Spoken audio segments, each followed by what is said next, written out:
হুট করে মিষ্টি খেতে ইচ্ছা হলে ঝটপট এই ডেজার্ট দুইটা কোনো প্রকার আটা ময়দা সুজি ছাড়াই ইনস্ট্যান্ট মাত্র 20 মিনিটের মধ্যেই তৈরি করে নেওয়া যায়। আর মুচমুচে এবং রসালো মালাই টোস্ট মিষ্টিটা বানিয়ে একবার খেলে এর প্রেমে পড়তে বাধ্য হবেন। আর বানিয়ে যাকে একবার খাওয়াবেন ইউনিক এই ডেজার্টটার প্রশংসা অবশ্যই করবে। যে কোনো অকেশন যেন জর্দা পোলাও ছাড়া জমেই না। আর সেইটা যদি হয় বিয়েবাড়ি স্পেশাল ঝরঝরে জর্দা পোলাও, তাহলে তো আর কথাই নেই। শাহি এই জর্দা পোলাওয়ের সাথে তুলে নরম বেবি সুইটসের রেসিপি লিঙ্কটাও পেয়ে যাবেন ডেসক্রিপশন বক্সে, আর অবশ্যই চেক করে দেখে নেবেন। তো আসসালামু আলাইকুম এভরিওয়ান, সবাইকে স্বাগতম জানাচ্ছি রেসিপিজ বাই স্নেহজ মম চ্যানেলে। আর কথা না বাড়িয়ে চলে যাচ্ছি এবারের মেকিং প্রসেসিংয়ে। আচ্ছা, তো এবার আমি এখানে একটি মিক্সিং বোল নিয়ে নিলাম। তো এবার আমি এর মধ্যে দিয়ে দিলাম প্রায় 1 কাপ পরিমাণ বাসমতি চাল। আর এইখানে আমি বাজারের কেনা প্যাকেটের চালটা ইউজ করছি। তো আমি এখানে বাসমতি চালটা ইউজ করছি, তবে আপনারা চাইলে এখানে চিনি গুঁড়া চালটাও ব্যবহার করতে পারবেন। তো এখন এবার আমি এর মধ্যে পর্যাপ্ত পরিমাণ পানি দিয়ে এটাকে ধুয়ে ভালো মতো ওয়াশ করে নিচ্ছি। তো এবার আমি এটাকে ভালো মতো ধুয়ে ওয়াশ করে এর পানিটা চেঞ্জ করে নিয়েছি। তো এখন এবার আমি চালটা এভাবে ভিজিয়ে রেখে দিচ্ছি প্রায় 1 ঘন্টার জন্য। আর এইটা কমপক্ষে আধা ঘন্টার জন্য হলেও ভিজিয়ে রাখতে হবে। আচ্ছা, তো এবার আমি এর ফাঁকে এখানে একটি মালটা নিয়ে এটাকে সুন্দরভাবে স্লাইস করে কেটে নিচ্ছি। আর এর মধ্য থেকে আমি একটা স্লাইস রেখে দিলাম পরবর্তীতে ইউজ করার জন্য। আর বাকিগুলোর খোসা সুন্দরভাবে করে ছাড়িয়ে নিলাম। তো এবার এর খোসাটা ছাড়িয়ে নেওয়ার পর এর জুসটা এবার আমি হাতের সাহায্যে সুন্দরভাবে করে বের করে নিলাম। আর অবশ্যই এর খোসা ছাড়িয়ে জুসটা বের করে নেবেন, নয়তো জুসটা তেতো হয়ে যাবে।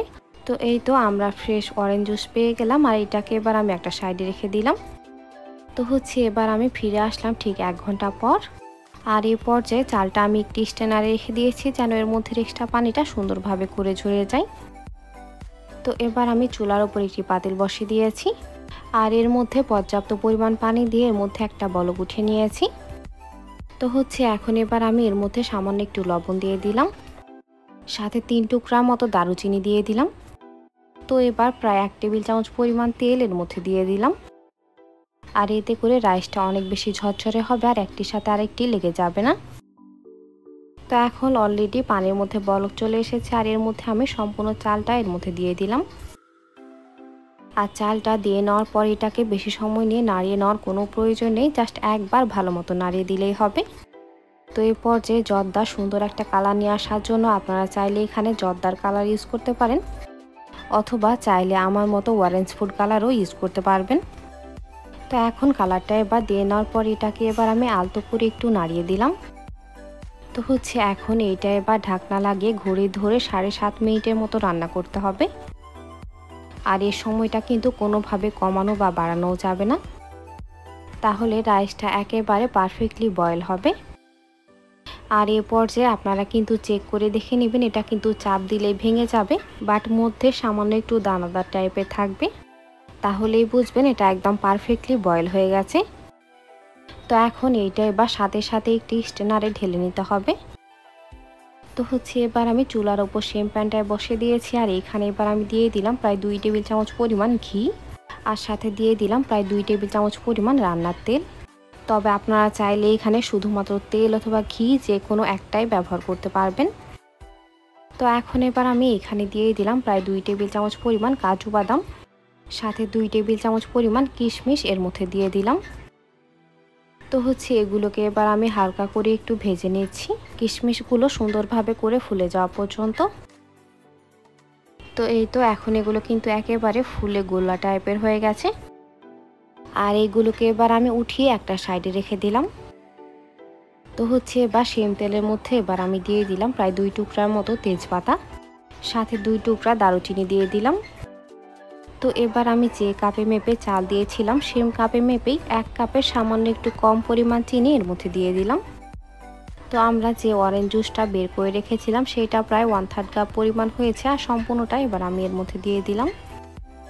আর সাথে প্রায় 1/3 কাপ পরিমাণ পানি এর মধ্যে দিয়ে দিলাম। তো এখন এবার এর মধ্যে বলক আসা পর্যন্ত এগুলোকে এবার সুন্দরভাবে করে জাল করে নিতে হবে। তো এই তো অলরেডি এর মধ্যে বলকও চলে এসেছে। আর এর মধ্যে সুন্দর একটা ফ্লেভার নিয়ে আসার জন্য এখানে এবার আমি দিয়ে দিলাম প্রায় 1/2 চা চামচ পরিমাণ এলাচের গুঁড়া। তো রাইসের কালারটা আমার কাছে বেশ হালকা মনে হচ্ছিল, তাই এখানে আমি সামান্য একটু অরেঞ্জ ফুড কালার আবারও এর মধ্যে দিয়ে দিলাম। তো এখন শিরাটা এবার কিছুটা ঘন হয়ে আসা পর্যন্ত এটাকে প্রায় 2 থেকে 3 মিনিটের মতো ভালো মতো জাল করে নিতে হবে। আর যখন দেখবেন এটা উঠালে সাথে সাথে পড়ে যাচ্ছে না, এরকমভাবে ফোঁটা ফোঁটা করে পড়ছে, তখন বুঝবেন এটা একেবারেই রেডি। তো এখন এবার আমি স্ট্রেনারে রাখা সম্পূর্ণ রাইসটা এর মধ্যে ঢেলে দিলাম।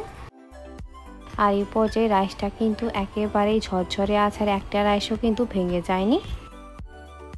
তো এখন এটা কিন্তু বেশি নাড়ানো যাবে না, হালকা করে একটু জাস্ট নাড়িয়ে দিতে হবে। তো এইটাকে এবার আমি উল্টিয়ে পাল্টিয়ে সুন্দরভাবে করে নাড়িয়ে দিলাম। তো এখন চুলার আঁচ একেবারেই লো মিডিয়াম হিটে রেখে এটাকে ঢাকনা লাগিয়ে রেখে দিতে হবে প্রায় 10 মিনিটের জন্য। আর ঢাকনায় থাকা ছিদ্রটা কাগজ, টিস্যু পেপার অথবা লবঙ্গ যে কোনো কিছু দিয়েই বন্ধ করে দিতে হবে। তো এটাকে এবার আমি এভাবেই রেখে দিচ্ছি প্রায় 10 মিনিটের জন্য। তো এখন এবার আমি এখানে নিয়ে নিলাম 10 টাকা দামের গুঁড়া দুধের একটা প্যাকেট, আর সম্পূর্ণটা এর মধ্যে ঢেলে দিলাম। তো এবার আমি এখানে নিয়ে নিলাম প্রায় 1 চা চামচ পরিমাণ ঘি, আর ঘিয়ের সাথে গুঁড়া দুধটা এবার আমি একদম ভালো মতো মাখিয়ে নিচ্ছি। তো আপনারা চাইলে এখানে বাজারে কেনা মাওয়াটাও ইউজ করতে পারেন, অথবা আমার মতো ইনস্ট্যান্ট এই মাওয়াটাও ইউজ করতে পারেন। আর এটা কিন্তু জর্দার সাথে খেতে অনেক বেশি ভালো লাগে। তো এইটাকে এবার আমি একটা সাইডে রেখে দিলাম। তো এখন এবার আমি ফিরে আসলাম ঠিক 10 মিনিট পর। আর এর মাঝে এর মধ্যের পানিটা কিন্তু অনেকটাই শুকিয়ে গেছে। তো এই পর্যায়ে রাইসটা কিন্তু অনেকটাই নরম আছে, আর এটাকে আমি জাস্ট আলতো করে একটু নাড়িয়ে দিলাম।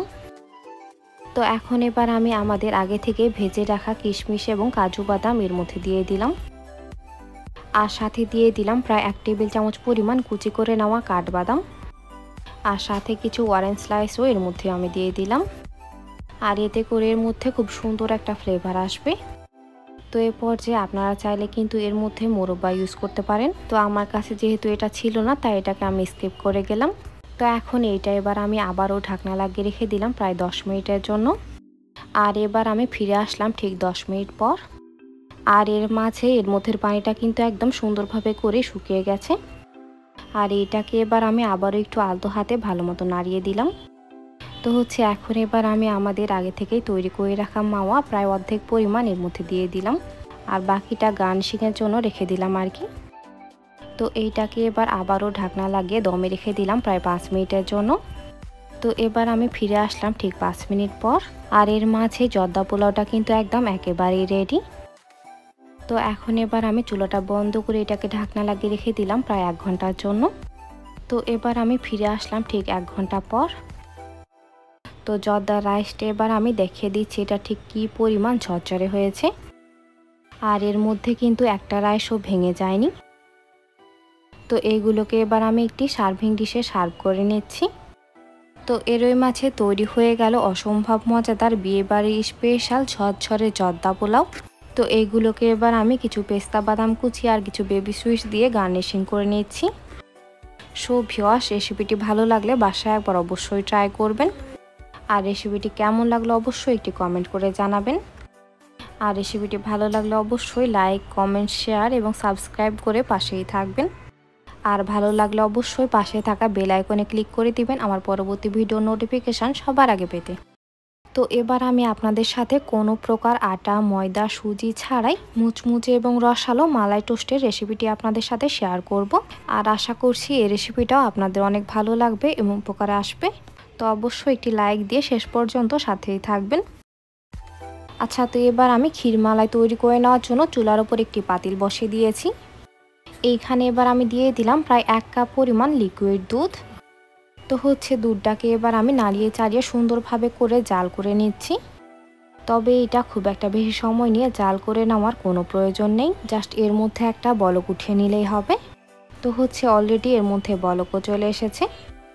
আর এর মধ্যে এবার আমি দিয়ে দিলাম প্রায় 2 টেবিল চামচ পরিমাণ চিনি, সাথে দিয়ে দিলাম প্রায় 3 টেবিল চামচ পরিমাণ কোরানো নারিকেল।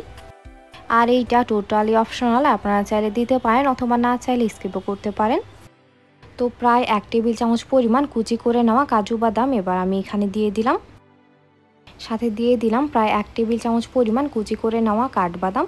আর আপনারা এখানে পছন্দ মতো যে কোনো ধরনের ড্রাই ফ্রুটস ইউজ করতে পারবেন। সুন্দর একটা ফ্লেভারের জন্য প্রায় 1/4 চা চামচ এলাচের গুঁড়া এবার আমি এখানে দিয়ে দিলাম।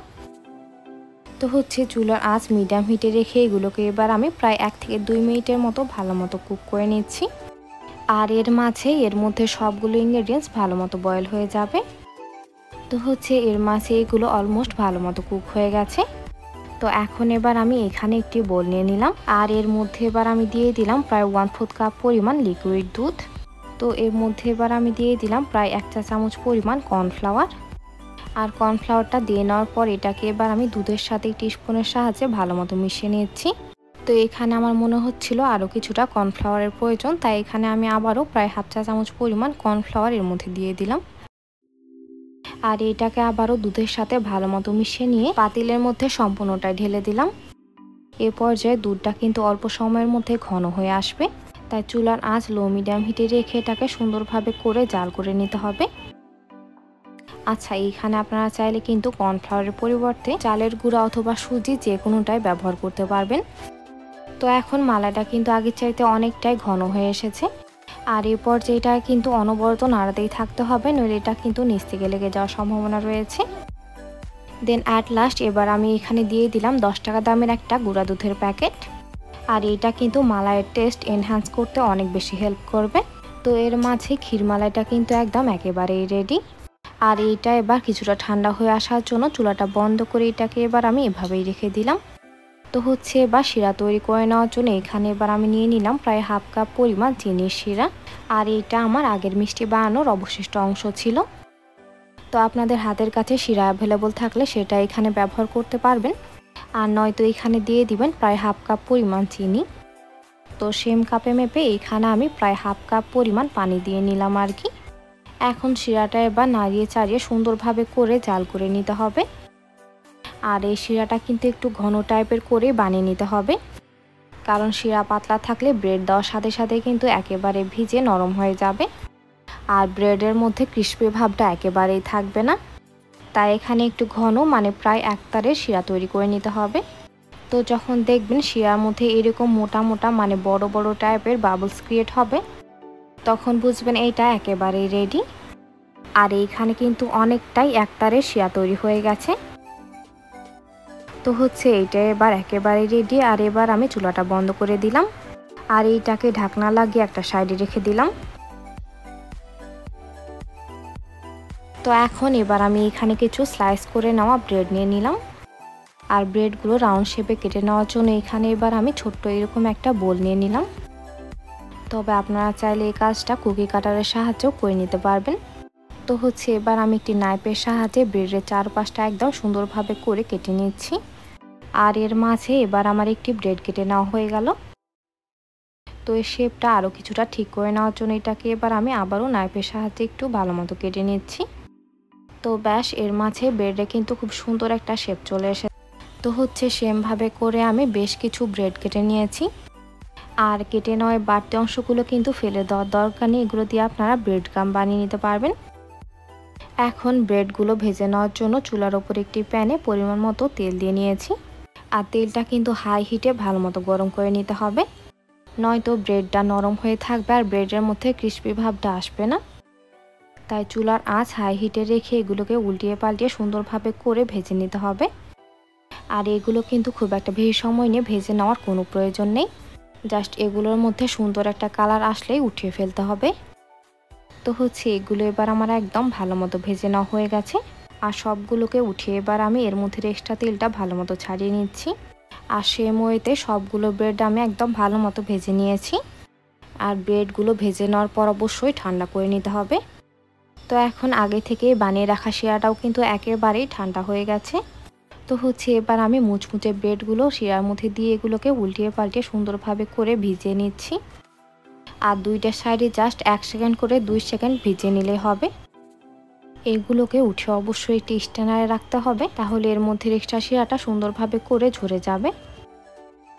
তো এবার সবগুলো ব্রেড শিরার মধ্যে ভিজিয়ে নেওয়ার পর এগুলোকে এবার স্ট্যান্ডারে এভাবে রেখে দিতে হবে প্রায় 5 মিনিটের জন্য, তাহলে এগুলোর মধ্যে এক্সট্রা শিরাটা সুন্দরভাবে করে ঝরে যাবে। তো হচ্ছে এর মাঝে এবার আমি সবগুলো ব্রেড ভিজিয়ে নিয়েছি আর এগুলোর মধ্যে এক্সট্রা শিরাটাও ভালো মতো ছাড়িয়ে নিয়েছি।